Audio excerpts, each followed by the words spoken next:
Hi guys, welcome back to ABG Spoken English classes. In this class, we are going to learn geographical features and prehistoric India. It is 8th standard chapter 2nd. Let us start now the part 2. Friends, subscribe my channel and make comment and share this video. Let us start the now. Where did the prehistoric man live? Where did the prehistoric man live? ಎಲ್ಲಿ ಈ ಪೂರ್ವ ಚರಿತ್ರಾ ಕಾಲದ ಅಥವಾ ಚರಿತ್ರೆಯ ಪೂರ್ವ ಕಾಲದ ಜನರು ಬದುಕಿದ್ರು ಅನ್ನುವಂಥ ಪ್ರಶ್ನೆಯನ್ನು ಇಲ್ಲಿ ಮಾಡಲಾಗಿದೆ. The relics of the hunting and food gathering humans are available in Bembetka, Hunaski and Kurnool areas. Especially the ರಿಲಿಕ್ಸ್ ಅಂದರೆ ಇಲ್ಲಿ ಕುರುಹುಗಳು ಅಂತ ಅರ್ಥ ಆಗುತ್ತೆ. ಅಂದರೆ ಒಂದು ಆಧಾರ ಅಂತ ಹೇಳ್ಬೋದು. ದ ರಿಲಿಕ್ಸ್ ಕುರುಹುಗಳು of hunting and food gathering, ಬೇಟೆಯಾಡುವಂಥದ್ದು ಮತ್ತು ಆಹಾರ ಸಂಗ್ರಹಣೆಯಲ್ಲಿ ತೊಡಗಿರ್ತಕ್ಕಂತಹ ಮನುಷ್ಯರ ಸಿಗ್ತಕ್ಕಂಥದ್ದು ಎಲ್ಲಿ ಅಂತಂದರೆ ಆ ಒಂದು ಪ್ರೀ ಹಿಸ್ಟಾರಿಕ್ ಒಂದು ಪ್ರಾಗೈತಿಹಾಸಿಕ ಕಾಲ ಅಂತ ಏನು ಕರಿತಾ ಇದ್ದೇವೆ ನಾವು, ಅಥವಾ ಚರಿತ್ರೆಯ ಪೂರ್ವಕಾಲ ಅಂತ ಏನು ಕರಿತಾ ಇದ್ದೇವೆ, ಆ ಜನರು ಅಂಥ ಒಂದು ಎವಿಡೆನ್ಸ್ ನಮಗೆ ಎಲ್ಲಿ ಸಿಗುತ್ತೆ, ರಿಲಿಕ್ಸ್ ಎಲ್ಲಿ ಸಿಗ್ತವೆ ಅಂತಂದರೆ ಇಲ್ಲಿ ಬೆಂಬೆಟ್ಕ ಅಂತಕ್ಕಂಥದ್ದು, ಹುನಸ್ಗಿ ಅಂತಕ್ಕಂಥದ್ದು ಮತ್ತು ಕರ್ನೂಲ್ ಅಂತಕ್ಕಂತಹ ಒಂದು ಪ್ರದೇಶಗಳಲ್ಲಿ ನಮಗೆ ಆ ಒಂದು ರಿಲಿಕ್ಸ್ ನಮಗೆ ಲಭ್ಯವಾಗಿವೆ. There are many other sites in which such relics have been found. ಮತ್ತು ಭಾರತದಲ್ಲಿ ಇನ್ನೂ ಬಹಳಷ್ಟು ಪ್ರದೇಶಗಳು ನಮಗೆ ಲಭ್ಯವಾಗಿವೆ.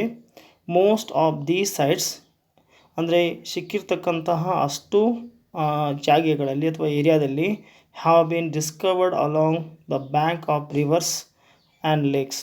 ಅಂತಹ ಪ್ರದೇಶಗಳು ಎಲ್ಲಿ ಕಂಡಿದ್ದೇವೆ ಅಂತಂದರೆ ನಾವು ನದಿಗಳ ದಡ ಮತ್ತು ಕೆರೆಗಳ ದಡಗಳಲ್ಲಿ ಇಂತಹ ಒಂದು ಅವರು ವಾಸಿಸ್ತಕ್ಕಂತಹ ಸ್ಥಳಗಳನ್ನು ನಾವು ಕಂಡುಕೊಂಡಿದ್ದೇವೆ. ಇಲ್ಲಿ furthermore, since stone tools were essential for their survival of people of that age. ಆ ಒಂದು ಯುಗದ ಜನರಿಗೆ ಸ್ಟೋನ್ ಅಂದರೆ ಕಲ್ಲಿನ ಆಯುಧಗಳ ಒಂದು ಸಲಕರಣೆಗಳು ಅಥವಾ ಕಲ್ಲಿನ ಆಯುಧಗಳು ಬಹಳಷ್ಟು ಅವಶ್ಯಕವಾಗಿದ್ದು, ಅವರಿಂದ ಆ ಒಂದು ಎಸೆನ್ಷಿಯಲ್ ಆಗಿರ್ತಕ್ಕಂತಹ ಒಂದು ಸ್ಟೋನ್ ಟೂಲ್ಸ್ಗಳಿಂದಲೇ ಅವರ ಒಂದು ಜೀವನ ನಡೀತಾ ಇತ್ತು. ಆ ಕಾರಣಕ್ಕಾಗಿ ಆ ಒಂದು ಕಲ್ಲುಗಳಿರ್ತಕ್ಕಂಥ ಪ್ರದೇಶವನ್ನು ನಾವು ಇಲ್ಲಿ ಪಾಯಿಂಟ್ ಔಟ್ ಮಾಡಬೇಕಾಗಿದೆ ಅಥವಾ ನೋಡ್ಕೋಬೇಕಾಗಿದೆ ಅಂತ ಹೇಳ್ತಾ ಇದ್ದಾರೆ. Since stone tools were essential for the survival of people of the age, they choose areas abundant with a stone. ಅವರು ಎಂಥ ಒಂದು ಪ್ರದೇಶವನ್ನು ಆಯ್ಕೆ ಮಾಡ್ಕೋತಾ ಇದ್ರು ಆಗಿನ ಕಾಲದ ಒಂದು ಮಾನವರು ಅಂತಂದರೆ, ಬಹಳಷ್ಟು ಕಲ್ಲುಗಳಿರ್ತಕ್ಕಂತಹ ಒಂದು ಸ್ಥಳವನ್ನು ಅವರು ಆಯ್ಕೆ ಮಾಡ್ಕೊಳ್ತಾ ಇದ್ದರು. Which could fulfil there needs, ಅದು ಅವರ ಅವಶ್ಯಕತೆಗಳನ್ನು ಪೂರೈಸುತ್ತಿತ್ತು. ಆ ಕಾರಣಕ್ಕಾಗಿ ಅಂತಹ ಒಂದು ಪ್ರದೇಶಗಳನ್ನ ಆಯ್ಕೆ ಮಾಡ್ಕೊಳ್ತಾ ಇದ್ದರು. ಅವರು ಎರಡು ತೆರನಾಗಿರ್ತಕ್ಕಂತಹ ಪ್ರದೇಶಗಳನ್ನ ಆಯ್ಕೆ ಮಾಡ್ಕೊಳ್ತಾ ಇದ್ದರು. They would choose the first one is banks of the river and lakes, and second one is where the stones are available in a Hughes. ಇಲ್ಲಿ ಭಾಳಷ್ಟು ದೊಡ್ಡ ಪ್ರಮಾಣದಲ್ಲಿ ಕಲ್ಲುಗಳು ಸಿಗ್ತಕ್ಕಂಥ ಸ್ಥಳವನ್ನು ಆಯ್ಕೆ ಮಾಡ್ಕೊಳ್ತಾ ಇದ್ರು ಅಂತ ಹೇಳ್ತಾ ಇದ್ದಾರೆ. Areas where people use stones to create various tools have been thought to be first industrial sites of human beings ಅಂತ ಹೇಳ್ತಾ ಇದ್ದಾರೆ. ಅಂದರೆ choose areas abundant with a stone, ಅವರು ಆಯ್ಕೆ ಮಾಡ್ಕೊಳ್ತಕ್ಕಂಥ ಏನು ಒಂದು ಸ್ಥಳ ಇತ್ತು ಅದು ಭಾಳಷ್ಟು ಕಲ್ಲುಗಳಿಂದ ಕೂಡಿರ್ತಕ್ಕಂಥ ಸ್ಥಳ ಆಗಿತ್ತು, ಏಕೆಂದರೆ ಅವರ ಅಗತ್ಯತೆಗಳನ್ನು ಅದು ಪೂರೈಸ್ತಾ ಇತ್ತು. ಜೊತೆಗೆ areas where people use stones, ಎಲ್ಲಿ ಜನರು ಈ ಒಂದು ಕಲ್ಲುಗಳನ್ನು ಉಪಯೋಗಿಸ್ತಾ ಇದ್ದರು ಟು ಕ್ರಿಯೇಟ್ ವೇರಿಯಸ್ ಟೂಲ್ಸ್, ಆ ಕಲ್ಲುಗಳಿಂದ ಬೇರೆ ಬೇರೆ ಒಂದು ಉಪಕರಣಗಳನ್ನು ತಯಾರು ಮಾಡ್ಕೊಳ್ತಾ ಇದ್ದರು. ಈಗ ಒಂದು ಕಲ್ಲಿನ ಉಪಕರಣವನ್ನು ತಯಾರು ಮಾಡ್ಕೋಬೇಕಾದ್ರೆ ಏನು ಮಾಡಬೇಕಾಗತ್ತೆ, ನಾವು ಅದಕ್ಕೆ ಒಂದು ಆಕೃತಿಯನ್ನು ಕೊಡಬೇಕಾದ್ರೆ ಹೆಚ್ಚಿನ ಭಾಗವನ್ನು ನಾವು ಕತ್ತರಿಸಿ ಅಥವಾ ಆ್ಯನ್ಗ್ರೇವ್ ಮಾಡಬೇಕಾಗತ್ತೆ, ಕತ್ತರಿಸಬೇಕಾಗತ್ತೆ. ಕತ್ತರಿಸಿ ಉಳಿದಿರ್ತಕ್ಕಂಥ ಕಲ್ಲಿನ ಚೂರುಗಳು ಭಾಳಷ್ಟು ರಾಶಿ ದೊರೆತರೆ ನಮಗೆ ಗೊತ್ತಾಗುತ್ತೆ ಅಲ್ಲಿ ಈ ಒಂದು ಪ್ರೀ ಹಿಸ್ಟಾರಿಕ್ ಮ್ಯಾನ್ ಬದುಕಿದ್ದ ಅನ್ನುವಂಥ ಒಂದು ರಿಲಿಕ್ಸ್, ಒಂದು ಪುರಾವೆ ನಮಗೆ ದೊರೆಯುತ್ತೆ ಸ್ನೇಹಿತರೆ. So tools have been thought to be the first industrial ಅಂಥ ಒಂದು ಪ್ರದೇಶಗಳನ್ನ ನಾವೇನು ಕರಿತಾ ಇದ್ದೇವೆ ಅಂತಂದರೆ ಮೊದಲ ಕೈಗಾರಿಕಾ ಪ್ರದೇಶ ಅಂಥೇಳಿ ಕರಿತಾ ಇತ್ತು. ಆರಂಭಿಕ ಕೈಗಾರಿಕಾ ಪ್ರದೇಶ ಅಥವಾ ಅದನ್ನು ಇನ್ನೊಂದು ಹೆಸರಿನ ಸಹಿತ ಮುಂದೆ ಕರಿತಾ ಇದ್ದಾರೆ, ನೋಡೋಣ. First industrial sites of human beings ಅಂಥೇಳಿ ಕರಿತಾ ಇದ್ದಾರೆ. ಇನ್ನು ಎರಡನೇ ಪ್ಯಾರಾಗ್ರಾಫನ್ನು ನೋಡ್ತಾ ಹೋಗೋಣ. ಹೌ ಡು ವಿ ಗೆಟ್, ನಾವು ಹೇಗೆ ತಿಳಿಯುವುದು ಅಂತ. How do we get know about such industrial sites, ಅಂತಹ ಆರಂಭಿಕ ಕೈಗಾರಿಕಾ ಒಂದು ಸೈಟ್ಗಳನ್ನು, ಪ್ರದೇಶಗಳನ್ನು ನಾವು ಹೇಗೆ ಗುರುತಿಸುವುದು, ಹೇಗೆ ಅನ್ನೋದನ್ನು ಮುಂದೆ ಉತ್ತರವನ್ನು ಹೇಳ್ತಾ ಇದ್ದಾರೆ, ನೋಡೋಣ. Usually we get to see stone tools around rocky areas. ಇಂತಹ ಸ್ಟೋನ್ ಟೂಲ್ಗಳನ್ನು ಅಂದರೆ ಈ ಕಲ್ಲಿನ ಉಪಕರಣಗಳನ್ನು ಅವರು ತಯಾರು ಮಾಡ್ಕೋಬೇಕಾದ್ರೆ ಅವರಿಗೆ ಅವಶ್ಯವಾಗಿರ್ತಕ್ಕಂಥದ್ದು ಬಂಡೆಗಲ್ಲುಗಳು ಇರ್ತಕ್ಕಂತಹ ಒಂದು ಪ್ರದೇಶ. ಅಂತಹ ಒಂದು ಪ್ರದೇಶಗಳಲ್ಲಿ ನಾವು ಒಂದು ಕುರುಹುಗಳನ್ನು ಕಾಣ್ಬೋದಾಗಿದೆ. People might have rejected some rocks as unsuitable for their jobs. ಇನ್ನು ಜನರು ಕೆಲವೊಂದಿಷ್ಟು ಉಪಕರಣಗಳು ತಯಾರು ಮಾಡಬೇಕಾದ್ರೆ ಕೆಲವೊಂದು ಹಾಳಾಗಿರ್ತಕ್ಕಂಥ ಉಪಕರಣಗಳನ್ನ ಅಲ್ಲೇ ಬಿಸಾಡಿಬಿಡ್ತೀವಿ, ರಿಜೆಕ್ಟ್ ಮಾಡಿಬಿಡ್ತೇವೆ, ತಿರಸ್ಕಾರ ಮಾಡ್ತೀವಿ.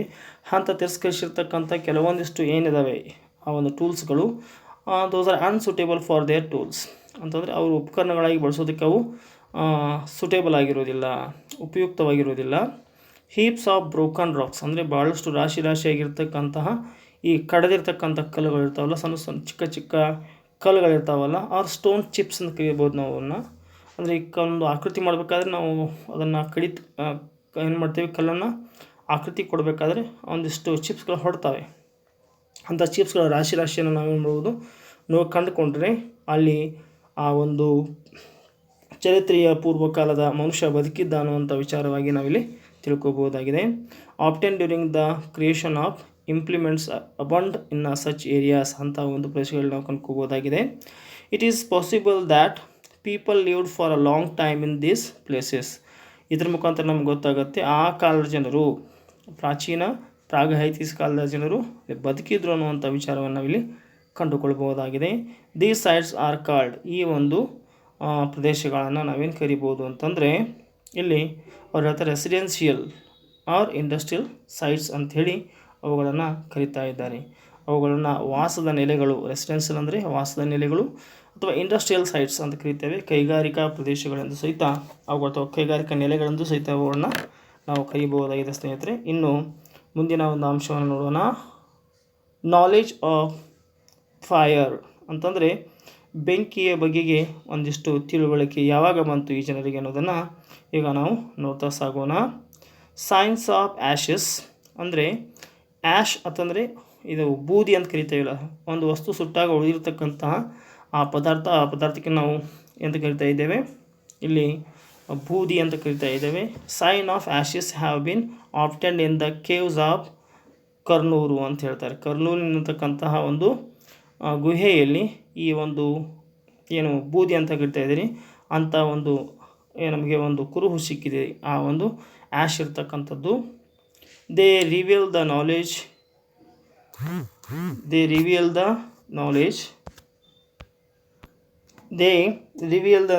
And use of fire by people of the stone age. ಆ ಒಂದು ಶಿಲಾಯುಗದ ಕಾಲದಲ್ಲಿ ಜನರು ಬೆಂಕಿಯನ್ನು ಉಪಯೋಗ ಮಾಡ್ತಾ ಇದ್ರು ಅನ್ನೋದಕ್ಕೆ ನಮಗೊಂದು ಕುರುಹು ಸಿಕ್ಕಿದೆ. ಅದು ಕರ್ನೂಲಿನ ಒಂದು ಗುಹೆಯಲ್ಲಿ, ಈ ಕರ್ನೂಲಿನ ಗುಹೆಯಲ್ಲಿ ನಮಗೆ ದೊರೆತಿರ್ತಕ್ಕಂಥದ್ದು. ಜೊತೆಗೆ ಎದಕ್ಕಾಗಿ ಇದನ್ನು ಉಪಯೋಗ ಮಾಡ್ತಾ ಇದ್ರು ಅಂತಂದರೆ probably fire was used for various purpose, ಬೇರೆ ಬೇರೆ ಉದ್ದೇಶಗಳಿಗಾಗಿ ಈ ಬೆಂಕಿಯನ್ನು ಅವರು ಉಪಯೋಗಿಸ್ಕೊಳ್ತಾ ಇದ್ದರು. ಟು ಕುಕ್ ಫುಡ್, ಆಹಾರವನ್ನು ಬೇಯಿಸಿಕೊಳ್ಳಲು. ಫಾರ್ ಲೈಟ್, ಬೆಳಕಿಗಾಗಿ. ಆ್ಯಂಡ್ ಟು ಫ್ರೈಟನ್ ಎನಿಮಲ್ಸ್, ಮತ್ತು ಪ್ರಾಣಿಗಳನ್ನು ಬೆದರಿಸುವುದಕ್ಕಾಗಿ ಈ ಒಂದು ಬೆಂಕಿಯನ್ನು ಬಳಸ್ತಾ ಇದ್ರು ಅಂತಕ್ಕಂಥ ಒಂದು ವಿಚಾರವನ್ನು ಇಲ್ಲಿ ನಾವು ತಿಳ್ಕೊಳ್ತಾ ಇದ್ವಿ. ಇನ್ನು drawings found in caves. So friends, drawings from in caves ಅಂತ ಹೇಳ್ತಾ ಇದ್ದಾರೆ. ಇಲ್ಲಿ ನಾವು ಗುಹೆಗಳಲ್ಲಿ ಹಲವು ರೇಖಾಚಿತ್ರಗಳನ್ನು ನೋಡಬಹುದಾಗಿತ್ತು. We get to see some drawings in many caves in which people lived in the stone age. ಈ ಒಂದು ಶಿಲಾಯುಗದಲ್ಲಿ ಬದುಕಿರ್ತಕ್ಕಂತಹ ಜನರು ತಾವು ಕೆಲವು ರೇಖಾಚಿತ್ರಗಳನ್ನು ಆ ಗುಹೆಯಲ್ಲಿ ಬಿಡಿಸಿ ಹೋಗಿದ್ದಾರೆ. ಭಾಳ ಸುಂದರವಾಗಿರ್ತಕ್ಕಂತಹ ಆ ಡ್ರಾಯಿಂಗ್ಸ್ಗಳನ್ನು ನಾವು ನೋಡ್ಬೋದಾಗಿದೆ. ಈವನ್ ಟುಡೇ, ಇವತ್ತಿಗೂ ಸಹಿತ we can see these drawings done on the walls of the caves. ಆ ಒಂದು ಗುಹೆಗಳಲ್ಲಿರ್ತಕ್ಕಂತಹ ಗೋಡೆಗಳ ಮೇಲೆ ಅವರು ಚಿತ್ರಗಳನ್ನು ಬಿಡಿಸ್ತಾ ಹೋಗಿದ್ದಾರೆ. ಆ ಕಾಲ ಜನರು ಅವುಗಳನ್ನು ಇವತ್ತಿಗೂ ಸಹಿತ ನಾವು ನೋಡ್ಬೋದಾಗಿದೆ ಆನ್ ರಾಕ್ಸ್. ಬರೀ ಈ ಒಂದು ಗುಹೆಗಳ ಒಂದು ಗೋಡೆಗಳ ಮೇಲೆ ಅಷ್ಟೇ ಅಲ್ಲ, ಅವು ದೊಡ್ಡ ದೊಡ್ಡ ಬಂಡೆಗಲ್ಲಿನ ಮೇಲೂ ಸಹಿತ ಅವರು ಚಿತ್ರಗಳನ್ನು ಬಿಡಿಸಿದ್ದಾರೆ. Such cave drawings can be seen in Madhya Pradesh, Uttar Pradesh and Karnataka. ಅಂಥ ಕೆಲವೊಂದು ರೇಖಾಚಿತ್ರಗಳನ್ನ ನಾವು ಈ ರಾಜ್ಯಗಳಲ್ಲಿ ಗಮನಿಸಬಹುದಾಗಿದೆ. ಒಂದು Madhya Pradesh, Uttar Pradesh and Karnataka. These are beautiful drawings of wild animals and hunting. ಆ ಒಂದು ರೇಖಾಚಿತ್ರಗಳು ಎಂತಹ ರೇಖಾಚಿತ್ರಗಳನ್ನ ಅವ್ರು ಬಿಡಿಸ್ತಾ ಇದ್ರು ಗೋಡೆಗಳ ಮೇಲೆ ಅಂತಂದರೆ, ಬಹಳ ಸುಂದರವಾಗಿರ್ತಕ್ಕಂತಹ ವೈಲ್ಡ್ ಎನಿಮಲ್ಸ್ ಅಂದರೆ ಈ ಕಾಡು ಪ್ರಾಣಿಗಳ ಚಿತ್ರಗಳನ್ನು ಮತ್ತು ಬೇಟೆಯಾಡುವಂಥ ಚಿತ್ರಗಳನ್ನು ಅವರು ಚಿತ್ರಿಸ್ತಾ ಇದ್ರು ಸ್ನೇಹಿತರೆ. ಇನ್ನು ಕೊನೆಯದಾಗಿರ್ತಕ್ಕಂತಹ ಒಂದು ಅಂಶ ದ ಚೇಂಜಿಂಗ್ ಎನ್ವಿರಾನ್ಮೆಂಟ್. ಇದನ್ನು ನಾವು ಬದಲಾಗುತ್ತಿರುವ ಪರಿಸರ ಎಂದು ಕರೆಯುತ್ತೇವೆ. ಈಗ ಅಧ್ಯಯನ ಮಾಡ್ತಾ ಸಾಗೋಣ. So dear students, here the changing environment, ಬದಲಾಗುತ್ತಿರುವ ಪರಿಸರ. ಆ ಒಂದು ಸಮಯದಲ್ಲಿ it is believed that 12,000 years ago a major change took place in the earth's environment ಅಂತ ಹೇಳ್ತಾ ಇದ್ದಾರೆ. ಅಂದರೆ ಈ ಒಂದು ಭೂಮಿಯ ಪರಿಸರದಲ್ಲಿ ಅಥವಾ ಜಗತ್ತಿನ ಒಂದು ಪರಿಸರದಲ್ಲಿ ಒಂದು ಬಹಳ ಪ್ರಮುಖವಾಗಿರ್ತಕ್ಕಂಥ ಬದಲಾವಣೆಯಾಯಿತು. ಅದು 12,000 ವರ್ಷಗಳ ಹಿಂದುಗಡೆ ಎಂದು ಭಾವಿಸಲಾಗಿದೆ. It is believed that 12,000 years ago a major change, ಒಂದು ಪ್ರಮುಖವಾಗಿರ್ತಕ್ಕಂತಹ ಬದಲಾವಣೆ took place in the earth's environment ಅಂತ ಹೇಳ್ತಾ ಇದ್ದಾರೆ. ಅಂದರೆ ಈ ಭೂಮಿಯ ಒಂದು ಮೇಲೆ ಅಥವಾ ಈ ಜಗತ್ತಿನಲ್ಲಿ ಒಂದು ಬದಲಾವಣೆ ಆಯಿತು. The earth's temperature began to gradually increase. ಆವಾಗ ಭೂಮಿಯ ಒಂದು ಉಷ್ಣಾಂಶ ಏನಾಯಿತು ಅಂದರೆ ಭಾಳಷ್ಟು ಗ್ರ್ಯಾಜುವಲಿಯಾಗಿ ಸ್ಲೋಲಿಯಾಗಿ ಇನ್ಕ್ರೀಸ್ ಆಗ್ತಾ ಹೋಯಿತು, ಹೆಚ್ಚಾಗ್ತಾ ಹೋಯಿತು. This led to the development of grasslands in many places. ಈ ರೀತಿಯಾಗಿ ಹೆಚ್ಚಾಗಿರ್ತಕ್ಕಂಥ ತಾಪಮಾನದಿಂದ ಕೆಲವು ಕಡೆ ಹುಲ್ಲುಗಾವಲುಗಳು ಕಾಣಿಸಿಕೊಂಡವು. This led to the development of grasslands in the many places. Birds and animals began to multiply in unprecedented numbers. ಇಲ್ಲಿ ಪಕ್ಷಿಗಳು ಮತ್ತು ಪ್ರಾಣಿಗಳು ಏನು ಮಾಡ್ತಾ ಇದ್ದವು ಅಂದರೆ ತಮ್ಮ ಒಂದು ವಂಶಾಭಿವೃದ್ಧಿಯಲ್ಲಿ ಅಥವಾ ಸಂತಾನೋತ್ಪತ್ತಿಯಲ್ಲಿ ತೊಡಗಿದು ಇಲ್ಲಿ ಅಸಂಖ್ಯಾತವಾಗಿರ್ತಕ್ಕಂತಹ ಸಂತತಿ ಹೆಚ್ಚಾಗತೊಡಗಿತು ಅಂತ ಹೇಳ್ತಾ ಇದ್ದಾರೆ. ಅಂದರೆ ಇಲ್ಲಿ ಒಂದು ಪ್ರಾಣಿಗಳಲ್ಲಿ ಪಕ್ಷಿಗಳಲ್ಲಿ ಸಂತತಿ ಹೆಚ್ಚಾಗತೊಡಗಿತು ಅಂಥೇಳಿ ಹೇಳ್ತಾ ಇದ್ದಾರೆ. ಆಮೇಲೆ ಅನಿಮಲ್ಸ್ ಲೈಕ್ ಡೀರ್ ಅಂತ ಗೊತ್ತಾಗುತ್ತಲ್ಲ ನಿಮಗೆ, ಜಿಂಕೆ. ಆ್ಯಂಡ್ ಎಲ್ಕ್ಸ್ ಅಂದರೆ ಕಡವೆ ಅಂತಕ್ಕಂಥ ಒಂದು ಪ್ರಾಣಿ ಬರುತ್ತೆ ಅದು. ಆ್ಯಂಡ್ ಗೋಟ್ಸ್ ಮೇಕೆಗಳು, ಶಿಫ್ ಕುರಿಗಳು, and other prospered in the grasslands. ಅವೆಲ್ಲವೂ ಸಹಿತ ಏನು ಮಾಡಿದ್ವು ಅಂತಂದರೆ ಈ ಹುಲ್ಲುಗಾವಲು ಪ್ರದೇಶಗಳಲ್ಲಿ ಹೆಚ್ಚಾಗಿ ಸಮೃದ್ಧಿಯಿಂದ ಬೆಳೆಯಲು ಕಾರಣ ಆಯಿತು ಅಂತ ಹೇಳ್ತಾ ಇದ್ದಾರೆ. ಭಾಳಷ್ಟು ಸಮೃದ್ಧವಾಗಿ ಈ ಪ್ರಾಣಿಗಳು ಬೆಳೆಯುವುದಕ್ಕೆ ಆರಂಭ ಮಾಡಿದ್ವು. ಆಮೇಲೆ humans who had been hunting animals, ಇದೇ ಪ್ರಾಣಿಗಳನ್ನು ಮನುಷ್ಯರು ಬೇಟೆಯಾಡಿ ತಿಂತಾಯಿದ್ರು. Began to observe their nature. ಆಮೇಲೆ ಬೇಟೆಯಾಡುತ್ತಿರ್ತಕ್ಕಂಥ ಜನರು ಅವುಗಳ ಒಂದು ಸ್ವಭಾವವನ್ನು ಅರ್ಥಕೊಂಡ್ರು, ಆ ಒಂದು ಪ್ರಾಣಿಗಳ ಒಂದು ಸ್ವಭಾವವನ್ನು ಅರ್ಥ ಮಾಡಿಕೊಂಡ್ರು. ಫುಡ್ ಹ್ಯಾಬಿಟ್ಸ್, ಮತ್ತು ಅವುಗಳ ಆಹಾರದ ಒಂದು ಹವ್ಯಾಸಗಳನ್ನು ಅವರು ಅರ್ಥ ಮಾಡಿಕೊಂಡ್ರು. And way these animals multiplied, ಅವು ಯಾವ ರೀತಿಯಾಗಿ ಸಂತಾನೋತ್ಪತ್ತಿಯನ್ನು ಮಾಡ್ತಾ ಇವೆ ಅನ್ನೋದನ್ನು ಅವರು ಕಂಡುಕೊಂಡರು. Over a period of time, ಒಂದು ಅವಧಿಯ ಸಮಯದಲ್ಲಿ they captured some these animals, ಕೆಲವು ಪ್ರಾಣಿಗಳನ್ನು ಮತ್ತು ಪಕ್ಷಿಗಳನ್ನು ಏನು ಮಾಡಿದ್ರು ಅವರು ಕ್ಯಾಪ್ಚರ್ ಮಾಡಿದರು ಅಥವಾ ಅವುಗಳನ್ನು ಹಿಡಿದು ತೆಗೆದುಕೊಂಡು ಬಂದರು, ಸಾಕಲಿಕ್ಕೆ ಆರಂಭ ಮಾಡಿದರು. Hunting animals began to observe their nature, food habits and way these animals multiplied. Over a period of time they captured some these animals, ಕೆಲವು ಪ್ರಾಣಿಗಳನ್ನು ಹಿಡ್ಕೊಂಡ್ಬಂದರು. ಆ್ಯಂಡ್ ಬ್ರಾಡ್ ದೆಮ್ ಅಪ್, ಅವುಗಳನ್ನ ಸಾಕಲಿಕ್ಕೆ ಆರಂಭ ಮಾಡಿದರು. ಆವಾಗ ಪಶುಸಂಗೋಪನೆ ಅನ್ನೋದು ಆರಂಭ ಆಯಿತು. Like this animal in husbandry, ಅದಕ್ಕೆ ನಾವು ಪಶುಸಂಗೋಪನೆ ಅಂತ ಕರಿತಾ ಇದ್ದೇವೆ. ಆ್ಯಂಡ್ ಡೈರಿಂಗ್ ಸ್ಟಾರ್ಟೆಡ್, ಆವತ್ತಿನಿಂದ ಏನಾಯಿತು ಅಂದರೆ ಪಶುಸಂಗೋಪನೆ ಅಂತಕ್ಕಂಥದ್ದು ಆರಂಭ ಆಯಿತು ಮತ್ತು ಹೈನುಗಾರಿಕೆಯು ಸಹಿತ ಆರಂಭ ಆಯಿತು. Humans had by now learn to catch fish in a streams. ಈ ಮನುಷ್ಯರಿಗೆ ಈ ಕೆರೆಗಳಲ್ಲಿ, ಕೆರೆ ಕುಂಟೆಗಳಲ್ಲಿ ಸಾಕಷ್ಟು ಮೀನುಗಳನ್ನು ಹಿಡಿಯುವಂಥ ಒಂದು ಶಕ್ತಿ ಗೊತ್ತಿತ್ತು ಅವರಿಗೆ. Human beings notice in the mean time that some grass bearing grains had grown naturally. ಕೆಲವು ಸ್ವಾಭಾವಿಕವಾಗಿ ಬೆಳೀತಕ್ಕಂತಹ ಈ ಹುಲ್ಲಿನಂಥ ಸಸ್ಯಗಳನ್ನು ಅವರು ಕಂಡುಕೊಂಡರು. They learn to use them as a food, ಅವುಗಳನ್ನು ತಮ್ಮ ಆಹಾರವಾಗಿ ಬಳಸಿಕೊಳ್ಳಲು ಆರಂಭಿಸಿದರು. The grains and cereals like rice, ಇಲ್ಲಿ ಬೆಳೀತಕ್ಕಂಥ ಕೆಲವೊಂದಿಷ್ಟು ಬೆಳೆಗಳು ಅಥವಾ ಬೇಳೆಗಳು ಏನಾಗುತ್ತಂದರೆ ರೈಸ್ ಅಕ್ಕಿ ಆಗಿರ್ಬೋದು, ವೀಟ್ ಗೋಧಿ and barley often from such plants, ಅಂತಹ ಒಂದು ಸಸ್ಯಗಳಿಂದ ಅವರು ತೆಗೆದುಕೊಂಡು ಅವುಗಳನ್ನು ಆಹಾರದ ಒಂದು ಭಾಗವನ್ನಾಗಿ ಮಾಡಿಕೊಂಡ್ರು. Gradually they learn to grow them too, ಮತ್ತು ಅವುಗಳನ್ನು ಏನು ಮಾಡಕತ್ತಾರೆ ಅಂದರೆ ಇವರು ಗ್ರ್ಯಾಜುವಲಿ ಸಾವಕಾಶವಾಗಿ ಅವುಗಳನ್ನ ಬೆಳೀಲಿಕ್ಕೆ ಆರಂಭ ಮಾಡಿದರು ಅಂಥೇಳಿ ಈ ರೀತಿಯಾಗಿ ವ್ಯವಸಾಯ ಸಹಿತ ಹುಟ್ಕೊಂತು ಅಂಥೇಳಿ ನಮಗೆ ಗೊತ್ತಾಗುತ್ತೆ ಸ್ನೇಹಿತರೆ. ಇನ್ನು ಮುಂದಿನ ಒಂದು ಪ್ಯಾರಾಗ್ರಾಫನ್ನು ನೋಡ್ತಾ ಸಾಗೋಣ. So let us see now. Archaeologist refer to the period we discussed now.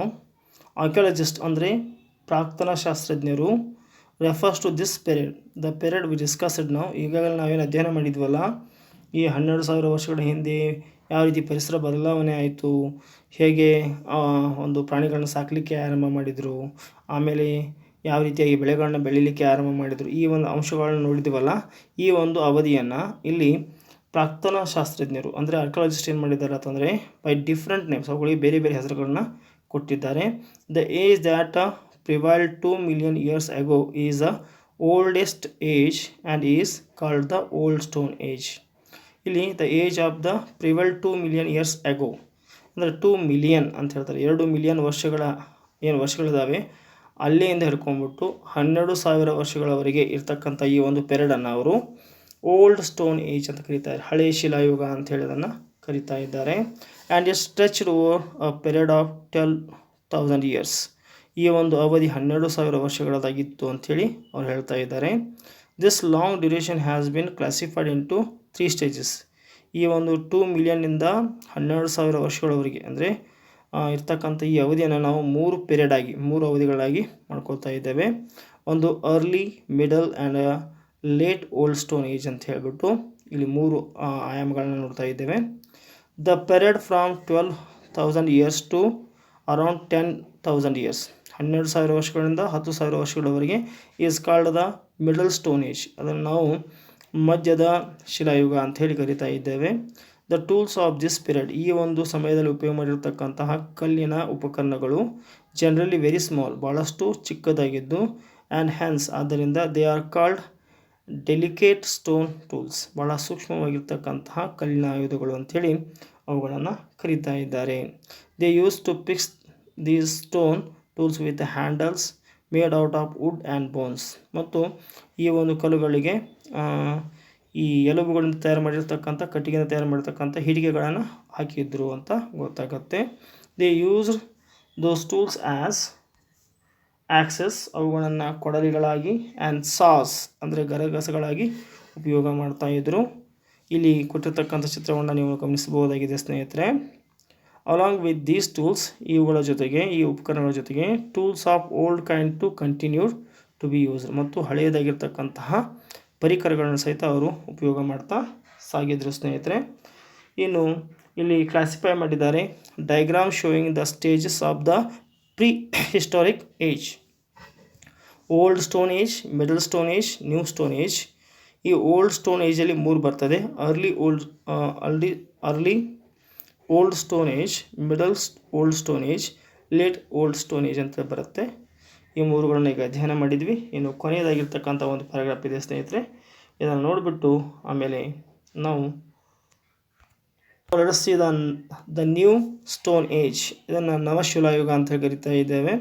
So dear students, ಇಲ್ಲಿ ನಾವು ನೋಡ್ಬೋದು the new stone age began after 10,000 years, 10,000 ವರ್ಷಗಳ ನಂತರದಲ್ಲಿ ಈ ಒಂದು ಏಜ್, ಈ ಯುಗ ಆರಂಭ ಆಗುತ್ತೆ. The stones tools of this period, ಈ ಒಂದು ಸಮಯದಲ್ಲಿ ಉಪಯೋಗ ಮಾಡಿರ್ತಕ್ಕಂತಹ ಕಲ್ಲಿನ ಉಪಕರಣಗಳು are different from those of the earlier periods, ಇವು ಹಿಂದೆ ಉಪಯೋಗ ಮಾಡಿರ್ತಕ್ಕಂತಹ ಏನು ಉಪಕರಣಗಳಿದ್ದು ಅವಕ್ಕಿಂತ ಇವು ಭಿನ್ನವಾಗಿದ್ದವು ಅಂಥೇಳಿ ಹೇಳ್ತಾ ಇದ್ದಾರೆ.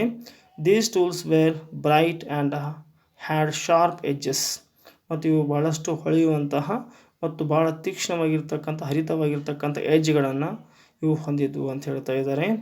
People of this age used grinding stones, ಅಂದರೆ ಬೀಸು ಕಲ್ಲುಗಳು ಅಂತ ಕರಿತಾ ಇದ್ದೇವಲ್ಲ ನಾವು, ಅಂಥವುಗಳನ್ನ ಉಪಯೋಗ ಮಾಡ್ತಾಯಿದ್ರು. Grinding stones for grinding leaves, ಈ ಎಲೆಗಳನ್ನು ಪುಡಿ ಮಾಡಲಿಕ್ಕೆ, ಆ್ಯಂಡ್ ಹರ್ಬ್ಸ್, ಇನ್ನುಳಿದ ಏನು ದವಸ ಧಾನ್ಯಗಳು ಬರ್ತಾವಲ್ಲ ಅವುಗಳನ್ನ ಪುಡಿ ಮಾಡಲಿಕ್ಕೆ, ಗ್ರೇನ್ಸ್ ಆ್ಯಂಡ್ ಸೀರಿಯಲ್ಸ್ಗಳನ್ನೆಲ್ಲ ಅವರು ಪುಡಿ ಮಾಡಲಿಕ್ಕಾಗಿ ಈ ಗ್ರೈಂಡಿಂಗ್ ಸ್ಟೋನ್ಸ್ ಅಂದರೆ ಬೀಸು ಕಲ್ಲುಗಳನ್ನು ಉಪಯೋಗ ಮಾಡ್ತಾಯಿದ್ರು.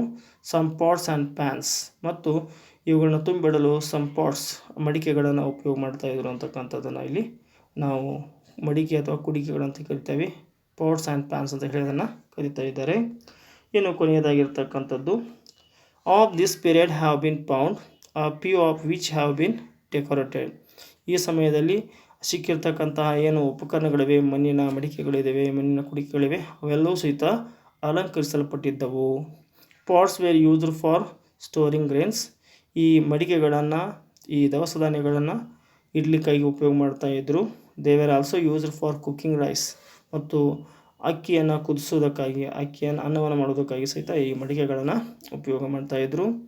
Wheat and other grains and cereals, ಈ ಒಂದು ಸಮಯದಲ್ಲಿ ನಾವು ಗೋಧಿ ಮತ್ತು ಇತರೆ ಗ್ರೇನ್ಸ್ಗಳನ್ನು ನಾವು ನೋಡಬಹುದಾಗಿತ್ತು. ದವಸ ಧಾನ್ಯಗಳನ್ನು ಇಲ್ಲಿ ನಾವು ಬೇಯಿಸಲಾಗ್ತಿತ್ತು ಅಂಥೇಳಿ ಗೊತ್ತಾಗುತ್ತೆ. People of this age had learn to weave cloth, ಈ ಒಂದು ಜನರಿಗೆ, ಈ ಒಂದು ನವಶಿಲಾಯುಗದ ಜನರಿಗೆ ಬಟ್ಟೆಗಳನ್ನು ನೇಯುವುದು ಸಹಿತ ಪರಿಚಯ ಇತ್ತು ಅಂಥೇಳಿ ಹೇಳ್ತಾ ಇದ್ದಾರೆ. ಸ್ನೇಹಿತರೆ, ಇಲ್ಲಿಯವರೆಗೆ ನೀವು ನನ್ನ ಚಾನಲ್ಗೆ ಸಬ್ಸ್ಕ್ರೈಬ್ ಆಗಿಲ್ಲ ಅಂದರೆ ಇಲ್ಲಿ ಸಬ್ಸ್ಕ್ರೈಬ್ ಆಗಿ. ಈ ವಿಡಿಯೋ ನಿಮಗೆ ಇಷ್ಟ ಆದರೆ ದಯವಿಟ್ಟು ಲೈಕ್ ಮಾಡಿ, ಶೇರ್ ಮಾಡಿ ಅಂತ ಹೇಳ್ತಾ ಧನ್ಯವಾದಗಳು ಸ್ನೇಹಿತರೆ.